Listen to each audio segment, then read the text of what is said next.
உங்கள் தந்தி1 தொலைக்காட்சியில் தினமும் ஒரு சர்ப்ரைஸ் மாலை 6 முதல் 7 மணி வரை காணத் தவறாதீர்கள். தமிழ்நாட்டில் கோட் திரைப்படத்தின் சிறப்பு காட்சிகள் 80% திரையரங்குகளில் ரத்து செய்யப்பட்டுள்ளதால் விஜய் ரசிகர்கள் சோகத்தில் உள்ள நிலையில் இதன் பின்னணி என்ன என்பதை அலசுகிறது இந்த தொகுப்பு. தயாரிப்பாளரின் அட்வைஸையும் மீறி வெங்கட் பிரபு, பிரேம்ஜி, வைபவ் உள்ளிட்டோர் தி கோட் திரைப்படத்திற்கு எதிர்பார்ப்பை கிளப்பிவிட குஷியில் உள்ளனர் விஜய் ரசிகர்கள். இதனால் முதல் நாள் முதல் ஷோ பார்த்தாக வேண்டும் என ஆர்வத்தில் இருந்த ரசிகர்களை ஏமாற்றமடைய செய்துள்ளது திரையரங்குகளின் முடிவு.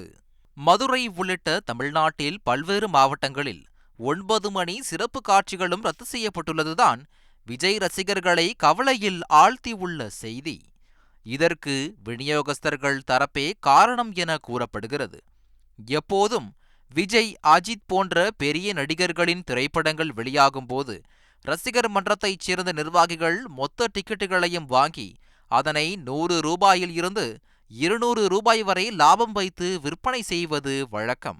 அதில் கிடைக்கும் லாபத்தில் அவர்கள் போஸ்டர்கள் ஒட்டுவது, திரையரங்கிற்கு முன்பு பேனர்கள் அமைப்பது என பல வசதிகளை செய்து கொள்வர்.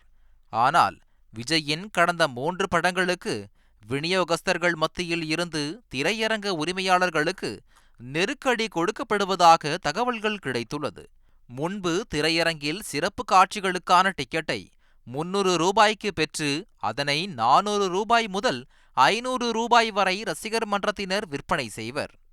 ஆனால் பீஸ்ட், வாரிசு, லியோ போன்ற 3 திரைப்படங்களுக்கு விநியோகஸ்தர்கள் மத்தியில் இருந்தே டிக்கெட்டுகளின் விற்பனை 700 ரூபாயில் இருந்து 800 வரை விற்பனை செய்யப்பட்டுள்ளது. இந்த பணத்தில் 80% திரையரங்குகள் மற்றும் டிஸ்ட்ரிபியூட்டர்கள் மட்டுமே சென்றடைகிறதாம். இந்த நிலையில் கோட் திரைப்படம் வெளியாவதற்கு தயாராக இருக்கும் நிலையில் 9 மணி காட்சிகள் திரையிட வேண்டுமென்றால் விநியோகஸ்தர்களுக்கு ஒரு டிக்கெட்டுக்கு 700 ரூபாய் பணம் கொடுக்க வேண்டும் என கேட்பதாக திரையரங்க உரிமையாளர்கள் கூறுகின்றனர்.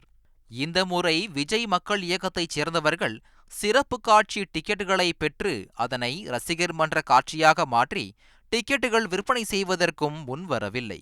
அதனால் 90% திரையரங்குகளில் கோட் திரைப்படம் 9 மணி சிறப்பு காட்சிகளை திரையிடுவதில் சிக்கல் ஏற்பட்டுள்ளது. திரையரங்கில் 9 மணி காட்சிகள் டிக்கெட் புக்கிங் செய்வதற்கு டிஸ்ட்ரிபியூட்டர்கள் ஒத்துழைப்பு தரவில்லை என்றும், அதனால் திரையரங்கு உரிமையாளர்கள் சிறப்பு காட்சியை ரத்து செய்து வழக்கம் போல் 10-30 மணி காட்சிகளை ஒளிபரப்பு செய்ய முன்வந்துள்ளனர். இந்த செய்தி விஜய் ரசிகர்கள் மத்தியில் அதிருப்தியை ஏற்படுத்தியுள்ளதால் கொண்டாட்ட குஷியில் இருக்க வேண்டியவர்கள் சோகத்தில் உள்ளனர். உங்கள் தந்தி1 தொலைக்காட்சியில் தினமும் ஒரு சர்ப்ரைஸ் மாலை 6 முதல் 7 மணி வரை காணத் தவறாதீர்கள்.